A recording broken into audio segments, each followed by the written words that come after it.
आज हम लोग माकी का Q1 मशीन के बारे में इंफॉर्मेशन लेने वाले हैं।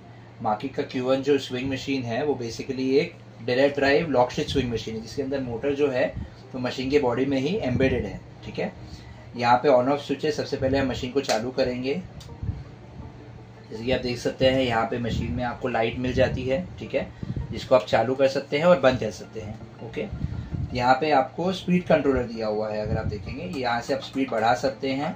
ओके, ये मशीन जो है वो 4000 स्टिचेस पर मिनट पे जा सकती है और इसको कम भी कर सकते हैं। सो बेसिकली आप सबसे कम से कम जो कर सकते हैं वो आपका 200 स्टिचेस पर मिनट तक जा सकते हैं। ओके, और फिर यहाँ पे सेव करेंगे तो ये मशीन लॉक होगी। ओके, अभी ये 200 स्टिचेस पर मिनट पे मशीन आपकी चल रही है, which is lowest speed. Okay, और यहाँ से अगर आप मशीन का स्पीड बढ़ाएंगे, जैसे कि 4000 पे आप एस करके सेव कर देंगे तो मशीन 4000 की स्पीड पर चलेगी।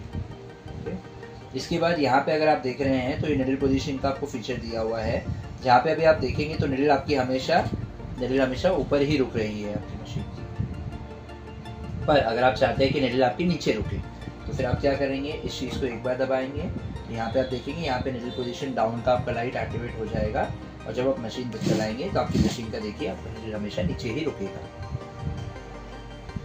फिर इसके बाद यहाँ पे हाफ स्टिच का ऑप्शन भी दिया हुआ है। समझ लीजिए आप फैब्रिक के एंड पे आ चुके हैं और आपको एक स्टिच चाहिए, हाफ स्टिच चाहिए, तो आप हाफ स्टिच पे एक्टिवेट कर सकते हैं इससे।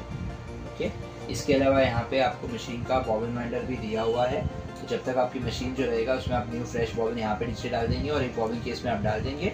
जब तक आपका बॉबिन केस का धागा फिनिश होगा आपका न्यू फ्रेश बॉबिन आपका सेट हो जाएगा। और जैसे ही आपका बॉबिन केस का आपने निकाल लिया, फिर नया वाला बॉबिन केस आप वहाँ पे डालेंगे, ओल्ड वाला यहाँ पे डाल देंगे, तो आपका हमेशा कंटिन्यूस वर्क चलता रहेगा। यहाँ पे देखेंगे आप ये रिवर्स हैंडल दिया हुआ है। जब आपकी मशीन चलती है तो आपको लॉक करना रहता है तो आप रिवर्स हैंडल से लॉक भी कर सकते हैं आपकी मशीन, दिया हुआ है। इसके अलावा यहाँ पे स्टिच लेंथ का नॉब दिया हुआ है। स्टिच लेंथ का आपको 0 to 5 mm का दिया हुआ है डिस्टेंस। आप यहाँ पे 2 mm है, अगर आपको इनकेस इंक्रीज करना है तो 5 mm तक जाएगा। और यहाँ पे स्टिच को लॉक करने का भी दिया है, तो ऐसा नहीं कि आपका अचानक से स्टिच का लेंथ बढ़ जाएगा।